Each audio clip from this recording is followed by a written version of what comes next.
farm killings is a very controversial subject in South Africa. We speak to rural safety expert Mr. Julius Weideman, who has done an in-depth study of farm killings. Welcome, Mr. Weideman. Thank you, Chris.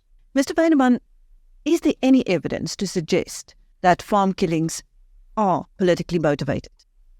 Chris, I think, to answer the question, one will definitely have to use, background information, research that has been conducted by academics, on the topic.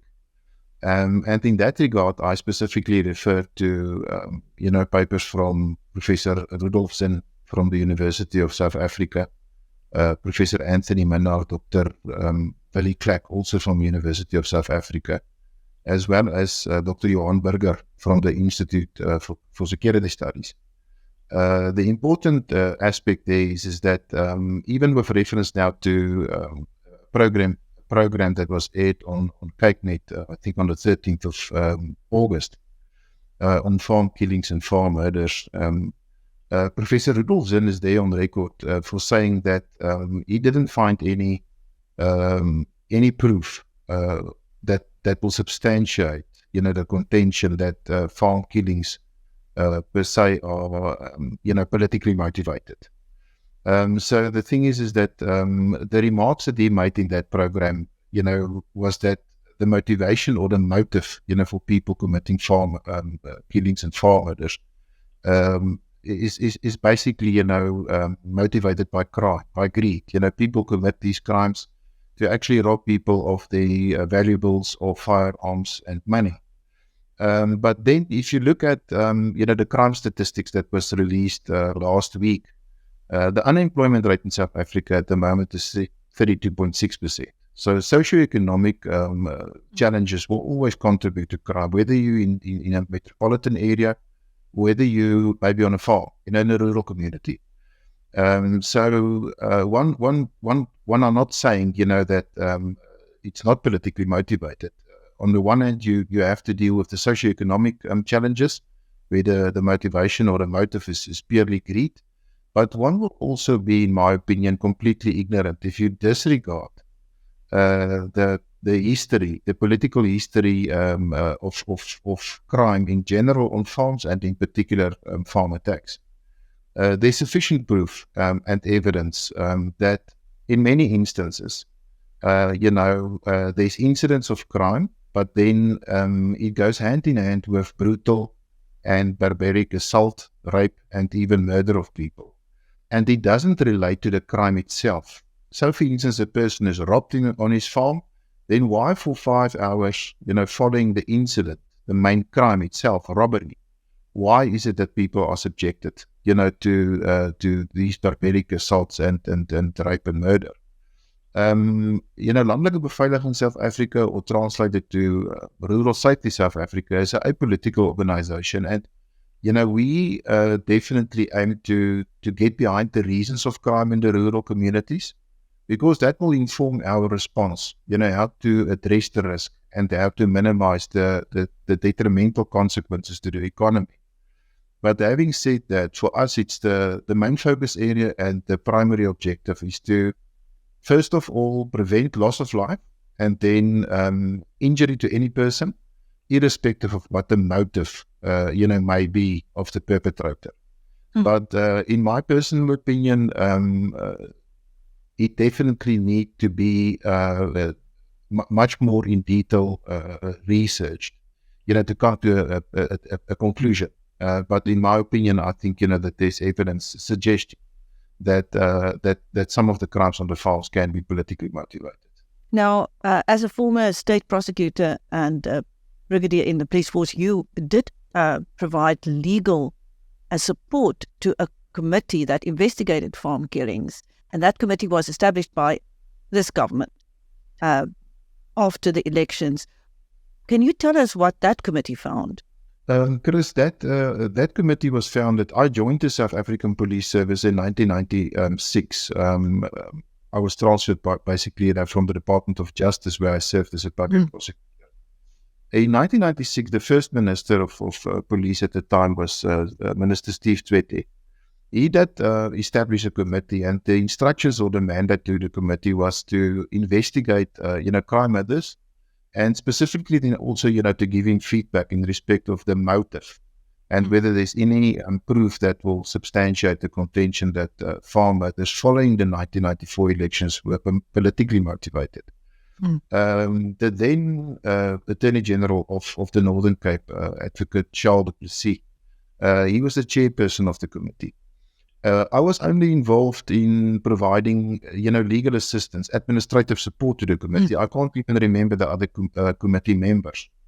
But what I can recall is that the outcome of the committee and the findings of the committee were never made public. And my recollection is that the outcome of the committee suggested that there's no evidence supporting that, the farm owners at that time were politically motivated. And I think, at the time, it was a very sensitive and a very emotionally loaded, topic. We were fresh, coming from 1994 elections. We were a young democracy. And it would have been very controversial and it would have been contested, from the farming community in South Africa if there were findings suggesting that farm owners were not politically motivated. That wouldn't have, made any positive contribution.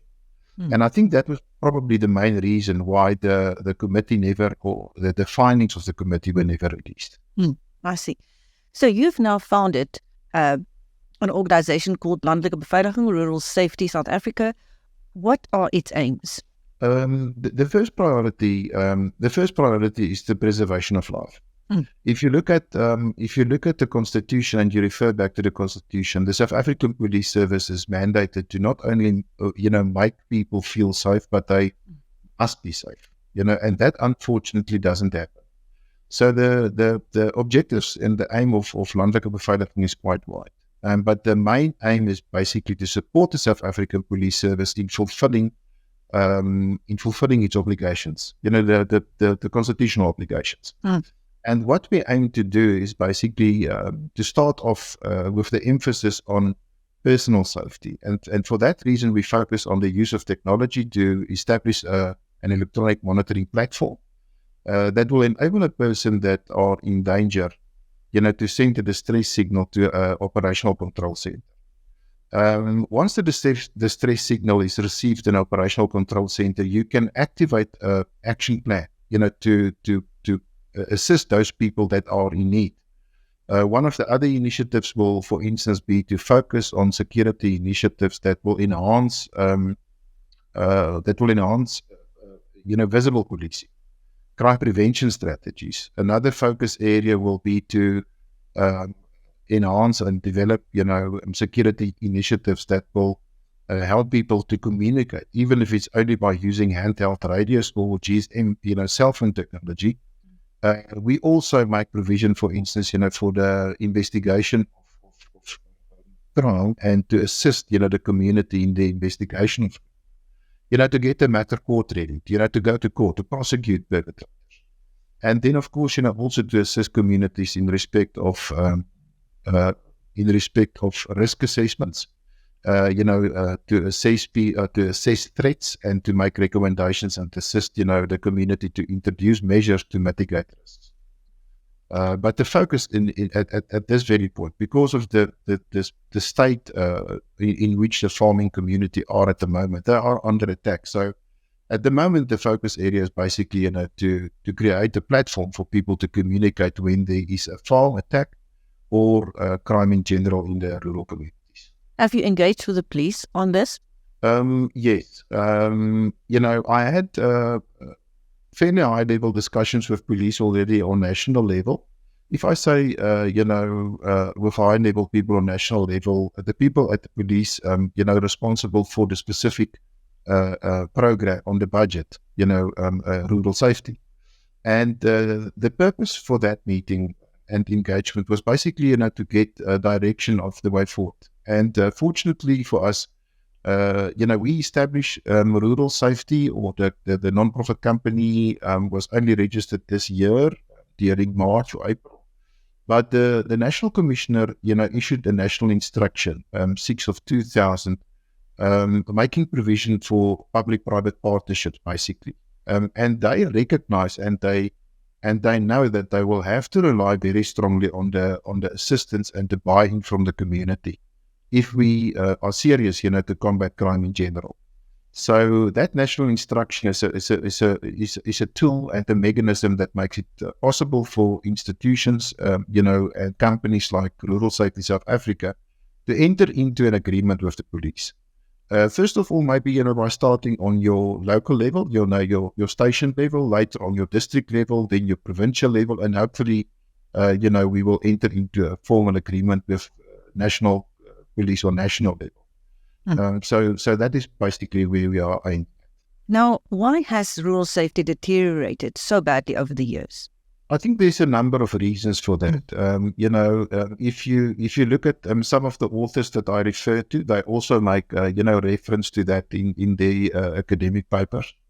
But structures and initiatives that were in place, specifically aimed at rural safety, were dismantled around 2003, and they were never substituted with mechanisms, any procedures that can really,